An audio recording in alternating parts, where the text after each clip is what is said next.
ഇതിപ്പോ പാനൂരിൽ ബോംബ് പൊട്ടി ക്ഷീണിച്ചിരിക്കുകയാണ് CPM.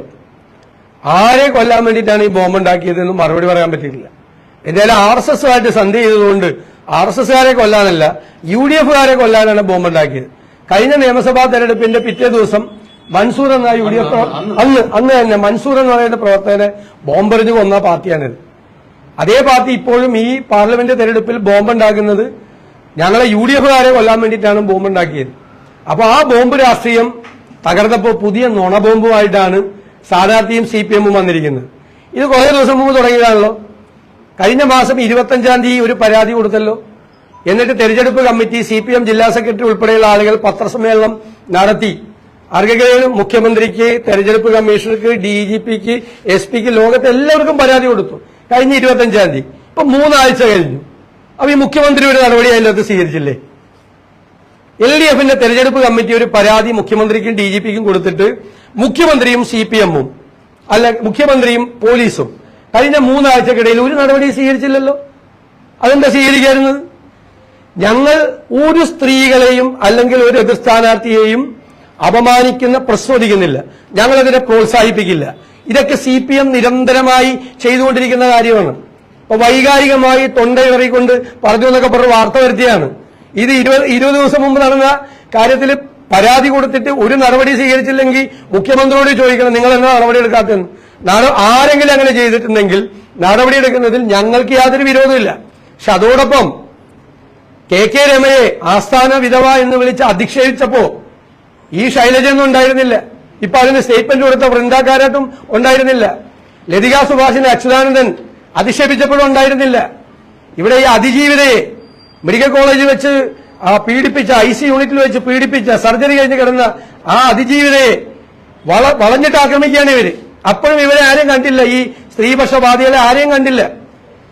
കയ്യൂർ സമരനായകനായ കണ്ണന്റെ കൊച്ചുമോൾ രാധ വന്ധ്യവയോധിക തേങ്ങയിടാൻ പോയപ്പോ CPM-കാര് നടത്തിയ അസഭ്യവർഷം അപ്പോഴും കേട്ടില്ല. ആ സ്ത്രീയെ അപമാനിച്ചപ്പോഴൊന്നും ഇവർക്ക് പൊള്ളിയില്ല. അപ്പോ ചിത്രലേഖയുടെ ഓട്ടോറിക്ഷ കത്തിച്ചപ്പോഴും ഇവരുണ്ടായിരുന്നില്ല. ഉമാ തോമസിനെ കഴിഞ്ഞ തെരഞ്ഞെടുപ്പ് കാലത്ത് CPM സംഘടനാ നേതാവ് അധിക്ഷേപിച്ചല്ലോ. ഭർത്താവ് മരിക്കുമ്പോൾ തീയിലേക്ക് എടുത്തു ചാടുന്നത് സതി, ഭർത്താവ് മരിക്കുമ്പോൾ തെരഞ്ഞെടുപ്പിലേക്ക് എടുത്തു ചാടുന്നത് കൊതി എന്ന് പറഞ്ഞ് സ്റ്റേറ്റ്മെന്റ് ഇട്ട് വിധവയായ ആ സ്ത്രീയെ അപമാനിച്ചില്ലേ? അരിതാബാബുവിനെ അപമാനിച്ചില്ലേ? ബിന്ദു കൃഷ്ണയെ അപമാനിച്ചില്ലേ? രമ്യ ഹരിദാസിനെതിരായി വിജയരാഘവൻ സംസാരിച്ചപ്പോൾ ഇവരൊക്കെ എവിടെയായിരുന്നു? എത്ര നിങ്ങളുടെ വനിതാ മാധ്യമ പ്രവർത്തകരെ ഇവരെല്ലാവരും എത്രമാത്രമാണ് ഈ സൈബർ ഇടങ്ങളിലൂടെ ആക്രമിക്കുന്നത്? ഞങ്ങൾ അത് ഒരിക്കലും ചെയ്യാറില്ല. അത് ചെയ്താൽ അത് പ്രോത്സാഹിപ്പിക്കുകയില്ല. എന്നിട്ട് കഴിഞ്ഞ തെരഞ്ഞെടുപ്പിൽ ഇത് തോക്കാൻ നേരത്ത് അവസാനത്തെ ആഴ്ച തൃക്കാക്കര ഉപതെരഞ്ഞെടുപ്പിൽ എനിക്കെതിരെ മന്ത്രി P. രാജീവ് ആരോപണം ഉന്നയിച്ചു. അവിടുത്തെ LDF സ്ഥാനാർത്ഥിക്കെതിരായിട്ടുള്ള ഒരു ഫിലിം ഞാൻ ഉണ്ടാക്കി വ്യാജമായി നിർമ്മിച്ച് സമൂഹ മാധ്യമം, കേരളത്തിലെ പ്രതിപക്ഷ നേതാവിന്റെ ജോലി ഈ വ്യാജ ഫിലിം, അശ്ലീല ഫിലിം ഉണ്ടാക്കുന്നതല്ലേ? വ്യവസായ മന്ത്രിയാണ് അന്ന് ആക്ഷേപം ഉന്നയിച്ചത്. എന്നിട്ട് അതിന് ജനങ്ങൾ കൊടുത്ത മറുപടി കണ്ടല്ലോ. ഇവരുടെ പാർട്ടിയാണ്, സ്വന്തം പാർട്ടി ജില്ലാ സെക്രട്ടറി കിടക്കുന്ന കട്ടിലിൽ അടിക്കൊണ്ട ക്യാമറ വെക്കുന്ന ആളുകളാണ് CPM-കാര്. അത്രയൊന്നും കോൺഗ്രസും UDF ഒന്നും ഒരു കാലത്തും അധപ്പതിക്കില്ല. ഒരാളെ ഞങ്ങൾക്ക് എന്തിനാണ്? പിന്നെ അവർക്കെതിരായിട്ട് രാഷ്ട്രീയമായ ആരോപണങ്ങൾ വരും. അവർ കേരളത്തിലെ ആരോഗ്യമന്ത്രിയായിരുന്ന ആളാണ്. ആരോഗ്യമന്ത്രിയായിരുന്നപ്പോൾ അവര് വലിയ അഴിമതി നടത്തിയിട്ടുണ്ട്. 1032 കോടി രൂപയുടെ അഴിമതിയുണ്ട്. 450 രൂപയുടെ PP കിറ്റ് 10,000 കണക്കിനുണ്ടാവും. 1550 രൂപയ്ക്ക് മേടിച്ചത് അവരുടെ കാലത്താണ്. 7 രൂപയ്ക്ക് കിട്ടുന്ന ഗ്ലൗസ് കോടിക്കണക്കിന് എണ്ണം 14 രൂപയ്ക്ക് മേടിച്ചത് അവരുടെ കാലത്താണ്. ഞങ്ങൾ അവർക്കെതിരെ കേസ് കൊടുത്തിട്ടുണ്ട്. നിയമപരമായ നടപടി ലോകായുക്തയിൽ പെൻഡിംഗ് ആണ്. അവര് പ്രതിസ്ഥാനത്ത് നിന്ന് ഒഴിവാക്കണമെന്ന് പറഞ്ഞിട്ട് നടത്തില്ലല്ലോ. ഹൈക്കോടതി പോയല്ലോ കേസ് തള്ളിക്കളയണമെന്ന് പറഞ്ഞു. ഹൈക്കോടതി പറഞ്ഞു പ്രഥമ ദൃഷ്ട്യാ കേസുണ്ട്, പോയി ലോകായുക്തയിൽ കേസ് നടത്താൻ പറഞ്ഞു. അത് അഴിമതി ആരോപണമാണ് അവർക്കെതിരായിട്ട്. പിന്നെ അവർ കോവിഡ് കാലത്ത് PR ഏജൻസികളെ വെച്ച് ചെയ്ത കാര്യങ്ങൾ ലോകത്തെ ഏറ്റവും നന്നായി കേരളമാണ് മുമ്പിൽ കോവിഡ് നിയന്ത്രണത്തിലെന്ന് പറഞ്ഞു. ഇവര് മന്ത്രിസ്ഥാനം ഒഴിഞ്ഞതിന് ശേഷം ഇവരുടെ കാലത്ത് ഒളിപ്പിച്ചു വെച്ച 21,000 കോവിഡ് മരണങ്ങൾ പുറത്തു വന്നല്ലോ. ഞങ്ങൾ നിയമസഭയിൽ കൊണ്ടുവന്നല്ലേ. അതായത് പല മാർഗങ്ങൾ അവലംബിച്ചുകൊണ്ട് തിരുവനന്തപുരത്ത് വെച്ച് മരിച്ചവരുടെ ലിസ്റ്റ് തീരുമാനിച്ചു. യഥാർത്ഥത്തിൽ കോവിഡ് ഗൈഡ് ലൈൻ അനുസരിച്ച് മരിച്ചവരുടെ പേരുകൾ ഒളിപ്പിച്ചു വെച്ചു. തെരഞ്ഞെടുപ്പിൽ കേരളം മുൻപന്തിയിലാണെന്ന് കാണിക്കാൻ ഇവര് മാറിക്കഴിഞ്ഞിട്ട് 28,000 കോവിഡ് മൂലം മരിച്ചവരുടെ പേര് പുറത്തു വന്നല്ലോ. അപ്പൊ 28,000 പേരുടെ പേരാണ് ഇവര് ആരോഗ്യമന്ത്രിയായിരുന്ന കാലത്ത് ഒളിപ്പിച്ചു വെച്ചത്. ഇന്ത്യയിൽ 2ാം സ്ഥാനമാണ് മരിച്ചവരുടെ എണ്ണം. 2ാം സ്ഥാനത്താണ് ഏറ്റവും കൂടുതൽ കോവിഡ് ബാധിച്ചവരുടെ എണ്ണം. 1ാം സ്ഥാനം മഹാരാഷ്ട്രയെ. എന്താ കാര്യം? കേരളത്തിന്റെ 3 ഇരട്ടി പോപ്പുലേഷനാണ്.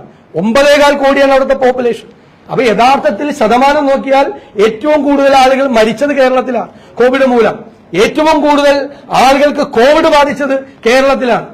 അപ്പൊ അന്ന് PR ഏജൻസിയെ വെച്ച് ഇതെല്ലാം മറച്ചു വെച്ചു കോവിഡ് കാലത്ത്.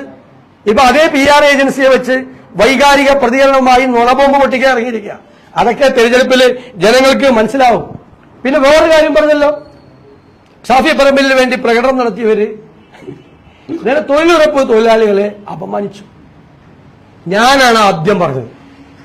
നവകേരള സദസ്സിൽ ആളെ കൂട്ടാൻ തൊഴിലുറപ്പ് തൊഴിലാളികളെ, അംഗൻവാടി വർക്കർമാരെ, സാക്ഷരതാ പ്രേരകന്മാരെ, ആശാ വർക്കേഴ്സിനെ സ്കൂളിലെ കുട്ടികളെയൊക്കെ ഭീഷണിപ്പെടുത്തി കൊണ്ടുപോകുന്നു. ഞാനാ പറഞ്ഞത്. എത്ര വോയിസ് മെസ്സേജുകൾ ഇപ്പൊ ഉണ്ട്. ഇപ്പൊ കോട്ടയത്ത് തോമസ് ചാഴിക്കാടന്റെ തെരഞ്ഞെടുപ്പ് പ്രകടനത്തിന് പോകണം എന്ന് പറഞ്ഞ് തൊഴിലുറപ്പ് പദ്ധതിക്കാരെ ഭീഷണിപ്പെടുത്തിയ വോയിസ് മെസ്സേജ് പുറത്തിറങ്ങിയല്ലോ. അപ്പൊ അന്ന് ഞങ്ങൾ പറഞ്ഞു. അപ്പോ ഷാഫി പറമ്പിലിന് സ്വീകരണം കൊടുത്തവർ പറഞ്ഞു, ഇത് ഭീഷണിപ്പെടുത്തി വന്നവരല്ല, ഇത് തൊഴിലുറപ്പ് പദ്ധതിയിലെ പ്രവർത്തകരെ അല്ല, അവരെ പേടിപ്പിച്ചുകൊണ്ടൊന്നല്ലെന്നാണ് പറഞ്ഞത്. അതാണ് അപമാനിക്കുന്നത്. അല്ല, അവരുമല്ല. തൊഴിലുറപ്പ് പദ്ധതിയുടെ പ്രവർത്തകരല്ല. അവരെ പേടിപ്പിച്ചാൽ കൊണ്ടുവന്ന്. അതാണ് അതിൽ നിങ്ങളാ മുദ്രാവാക്യം പറഞ്ഞില്ല. ഭീഷണിപ്പെടുത്തി കൊണ്ടുവന്നവരല്ല തൊഴിലുറപ്പ് പദ്ധതിയുടെ പ്രവർത്തകരല്ല. തൊഴിലുറപ്പ് പദ്ധതി പ്രവർത്തകരെ ഭീഷണിപ്പെടുത്തി കൊണ്ടുപോയെന്നുള്ളത് എന്റെ ആരോപണമാണ്. ഞാൻ ഉത്തരവാദിത്തത്തോടുകൂടി ഉന്നയിച്ച ആരോപണമാണ്. ഞങ്ങളിത് തെളിയിച്ചിട്ടുണ്ട്. അവരെ മാത്രമല്ല, എല്ലാവരെയും സ്കൂളിലെ പിള്ളേരെ കൊണ്ടുപോയില്ലേ? നാണമുണ്ടോ? പിണറായി വിജയൻ മുഖ്യമന്ത്രി നവകേരള സദസ്സ് മന്ത്രിമാരായിരുന്നു, ആളെ പേടിപ്പിച്ചാണ് കൊണ്ടുപോകുന്നത്. തൊഴിൽ പോകുന്നവർ ഭീഷണിപ്പെടുത്തിയിട്ടില്ലേ? നിങ്ങൾ ഒപ്പിട്ടിട്ട് നേരെ അങ്ങോട്ട് പോയാൽ മതി നവകേരള സദസ്സിൽ നിന്ന് പറഞ്ഞ് എത്ര മെസ്സേജ് ഉണ്ട്. അങ്ങനെ ചെയ്തവരാണ്. എന്നിട്ട് ആരാ ശരിക്ക് സ്ത്രീകളെ അവമാനിച്ചത്? പോസ്റ്റിട്ട ജയരാജൻ എന്താ പറഞ്ഞത്? വെണ്ണപ്പാളിയിലായ സ്ത്രീകളുടെ സ്വീകരണത്തിൽ മയങ്ങിപ്പോയി സ്ഥാനാർത്ഥിയാണ്. വെണ്ണപ്പാളി സ്ത്രീകളാണ് ആ പരിപാടിയിൽ പങ്കെടുത്തത്. ആ പരിപാടിയിൽ പങ്കെടുത്ത ആയിരക്കണക്കിന് സ്ത്രീകളെയല്ലേ അവമാനിച്ചത്? വെണ്ണപ്പാളി സ്ത്രീകളുടെ സ്വീകരണത്തിൽ മയങ്ങിപ്പോയി. അതാണ് സ്ത്രീവിരുദ്ധ നിലപാട്. ഈ ആവേശമൊന്നും കണ്ടില്ലല്ലോ. ആ MM മണി ലോകത്ത് പോയ എല്ലാവരും അധിക്ഷേപിച്ചപ്പോ ആ പെമ്പിളെ ഒരുമയെ, അവരുടെ സ്ത്രീകളെ, നാട്ടിലെ മുഴുവൻ സ്ത്രീകളെ ആൾ അവമാനിച്ചില്ലേ? ഈ നിയമസഭയിൽ വെച്ചാൽ ഒരു CPM-കാര് ക്രൂരമായി കൊല ചെയ്ത TP ചന്ദ്രശേഖരൻ എന്ന ഭാര്യയെ ആസ്ഥാന വിധവ എന്ന് പറയാൻ അധിക്ഷേപിച്ചത്. അന്ന് ഇവരൊക്കെ എവിടെ പോയി? അന്ന് ഇവരൊന്നും കണ്ടില്ലല്ലോ. ഞങ്ങളാരും കണ്ടില്ലല്ലോ. ഞങ്ങൾ ആര് സ്ത്രീകളെ അവമാനിച്ചാലും സ്ഥാനാർത്ഥികളെ അവമാനിച്ചാലും ഞങ്ങളതിന് കൂട്ടിയില്ല. ആരോപണങ്ങൾ ഉന്നയിക്കും. അത് ഉത്തരവാദിത്തത്തോടുകൂടിയാണ്. അത് ഇവിടുത്തെ വടകരയിലെ സ്ഥാനാർത്ഥി മന്ത്രിയായിരുന്ന ആളാണ് 5 കൊല്ലം. അവർക്കെതിരായി ആരോപണങ്ങളുണ്ട്, ഗൗരവതരമായ ആരോപണങ്ങളുണ്ട് അവർക്കെതിരെ. അവരത് PR ഏജൻസിയെ കൊണ്ടൊന്നും മറച്ചുവെപ്പിക്കണ്ട. അവസാനമാകുമ്പോ തൃക്കാക്കര ഇറക്കിയ പോലെ ഇറങ്ങിയേക്കാണ്. അവസാന ആഴ്ചയിൽ പുതിയ സാധനമായിട്ട്. അതൊന്നും ഇവരോടില്ല. ജനങ്ങൾക്ക് അത് നന്നായിട്ട് അറിയാം.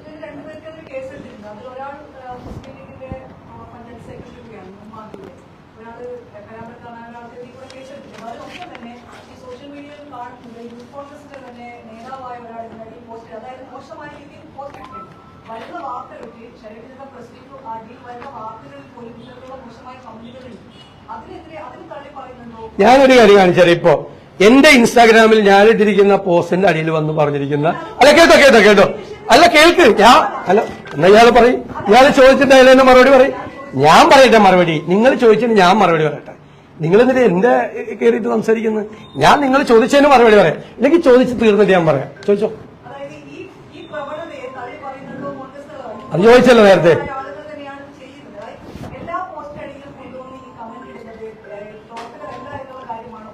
അല്ല, അത് തന്നെയാണല്ലോ നേരത്തെ ചോദിച്ചത്. വീണ്ടും അത് ഒന്നുകൂടി ചോദിച്ചിരിക്കുകയാണ്, 2ാമത്തെ പ്രാവശ്യം. ഞാൻ എന്റെ പോസ്റ്റിന്റെ അടിയിൽ കൊണ്ടുവന്നിട്ട് തെറി വിളിക്കുന്നതാണ്. ഞാൻ കഴിപ്പിച്ചുതരാം. ഞാൻ 9 പരാതികൾ പ്രതിപക്ഷ നേതാവെന്ന നിലയിൽ DGPക്ക് കൊടുത്തിട്ടുണ്ട്. DGPക്ക് എനിക്കെതിരായിട്ടുള്ള അധിക്ഷേപം വന്നത് ഒറ്റ കാര്യത്തിൽ കേസെടുക്കില്ല എന്ന് പറഞ്ഞു. നിങ്ങൾ നരേന്ദ്രമോദിക്കെതിരായിട്ട് രാഷ്ട്രീയമായ ആരോപണം ഉന്നയിച്ച, ഞാൻ പറഞ്ഞല്ലോ ആദ്യം, രാഷ്ട്രീയ ആരോപണം ഇലക്ട്രൽ ബോണ്ടിന്റെ കാര്യം ഉൾപ്പെടെയുള്ള കാര്യത്തിലാണ്. അതായത് മേഘ എഞ്ചിനീയറിംഗിൽ നിന്ന് മോഡി 600 കോടി വാങ്ങി തുടങ്ങിയ ആരോപണങ്ങളാണ് ഇതിന്റെ അകത്ത് ഉന്നയിച്ചിരിക്കുന്നത്. അതിനെതിരായിട്ട് മോഡിയുടെ സൽപ്പേര് കളങ്കപ്പെടുത്തി അദ്ദേഹത്തിന്റെ തെരഞ്ഞെടുപ്പ് ഫലത്തെ അത് സ്വാധീനിക്കും എന്ന് പറഞ്ഞുകൊണ്ട് കേസെടുത്ത പോലീസാണ് കേരളത്തിലെ പോലീസ്. ഞാൻ ചോദിച്ച ചോദ്യത്തിന് നിങ്ങളാരും മറുപടി പറഞ്ഞില്ല.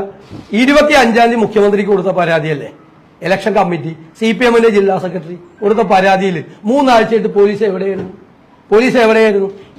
ഞാൻ ആദ്യമേ തന്നെ വ്യക്തമാക്കി, ഞങ്ങളുടെ ഭാഗത്തു നിന്ന് ആരെങ്കിലും പ്രവർത്തകരോ നേതാക്കളോ ആരെങ്കിലും സ്ത്രീകളെയോ മറ്റുള്ളവരെയോ അപമാനിച്ചാൽ, അതായത് ബിലോ ദ ബെൽറ്റ് ഹിറ്റ് നടത്തിയാൽ ഞങ്ങൾ അതിനെ പ്രോത്സാഹിപ്പിക്കില്ല, ഞങ്ങൾ അതിനെ തള്ളിപ്പറയുക തന്നെ ചെയ്യും.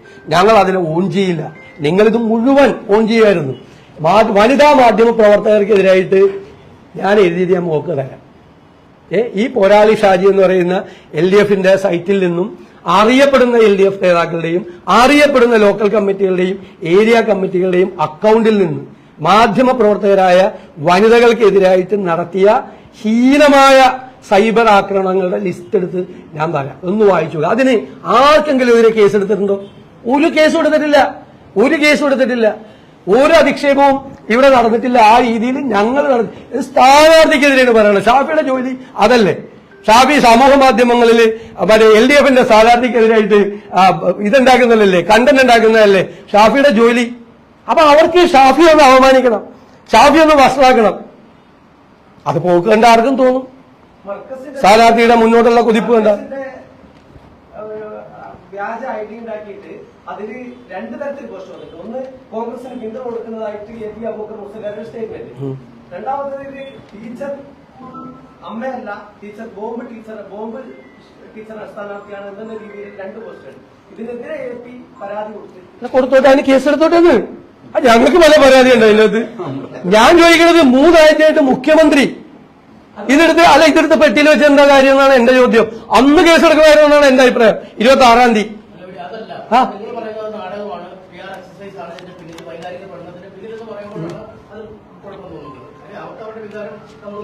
അല്ല, നിങ്ങൾ ചോദിച്ച ചോദ്യത്തിനാണ് ഞാൻ മറുപടി പറഞ്ഞത്. 25-ാം തീയതി പരാതി കൊടുത്തിട്ട് ഇതുവരെ ഇല്ലാതെ ഇലക്ഷന്റെ അവസാനത്തെ ആഴ്ച മുമ്പ് ഇത് കത്തിക്കാൻ ഇറങ്ങിയേക്കണ കണ്ട നമുക്കറിയാം എന്തിനാണ് വരവെന്ന്. മനസ്സിലായില്ലേ?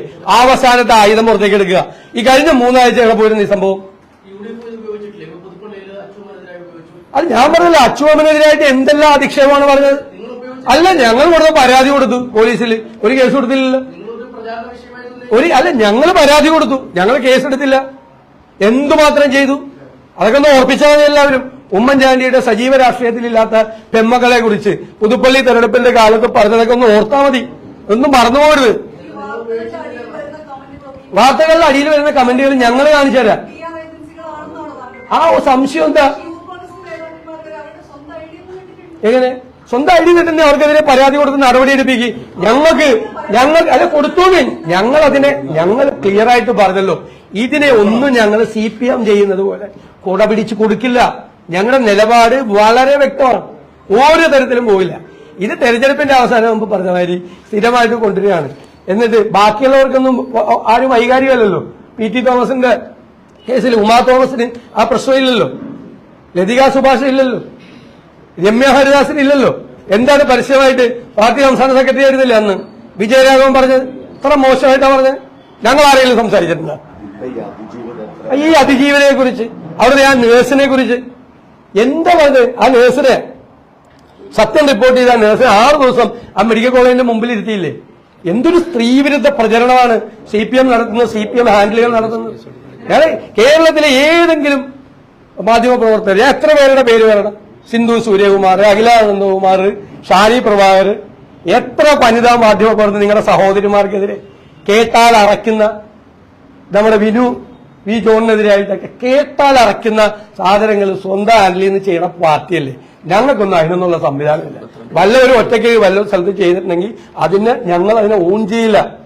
ഞങ്ങളെ ശ്രദ്ധിച്ചാൽ ഞങ്ങൾ അതിന് വേണ്ടിയിട്ടുള്ള നടപടിയെടുക്കും ഉറപ്പായിട്ടും.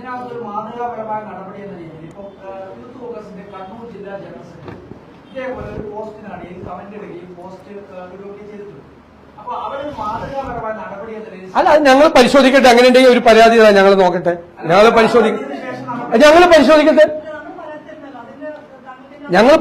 ഇപ്പൊ നമ്മൾ ഈ ലോകത്ത് വരുന്ന എല്ലാ ആളുകളുടെ പോസ്റ്റ് മുഴുവൻ കാണുക. കേക്ക് വെയിറ്റ്, ഞാൻ എന്റെ പോസ്റ്റ് ഇട്ട് കഴിഞ്ഞാൽ പിന്നെ അടിയിൽ ആരൊക്കെ വന്ന് എന്താ എഴുതിയെന്ന് നോക്കാറില്ല.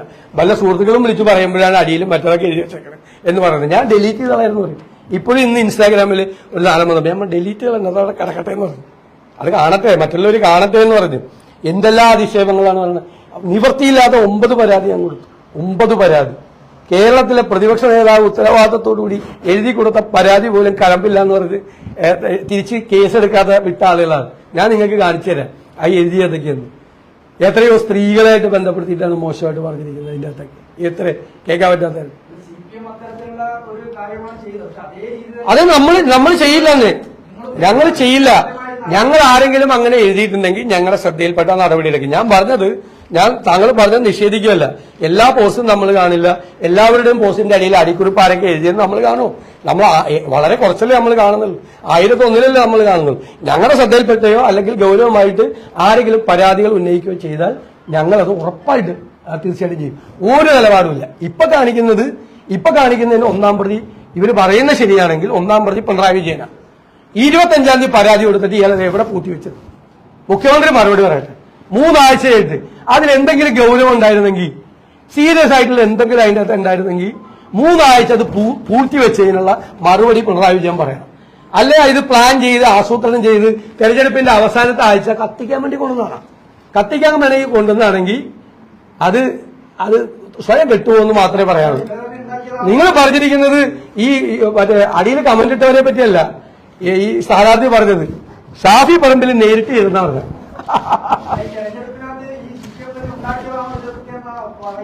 എറണാകുളത്ത് ഉണ്ടാക്കിയത് CPM തന്നെയായിരുന്നു. അത് അവസാനം മനസ്സിലായതുകൊണ്ട് ഇട്ടിട്ട് ഓടിയത്. അവരെന്തും ചെയ്യാൻ പഠിക്കാത്തവരാണെന്ന്. സ്വന്തം പാർട്ടി സെക്രട്ടറിയുടെ കട്ടിലിന്റെ അടിയിൽ കൊണ്ട് ക്യാമറ വെച്ചവർ ഇനി എന്താ ചെയ്യാൻ പഠിക്കാത്തത്?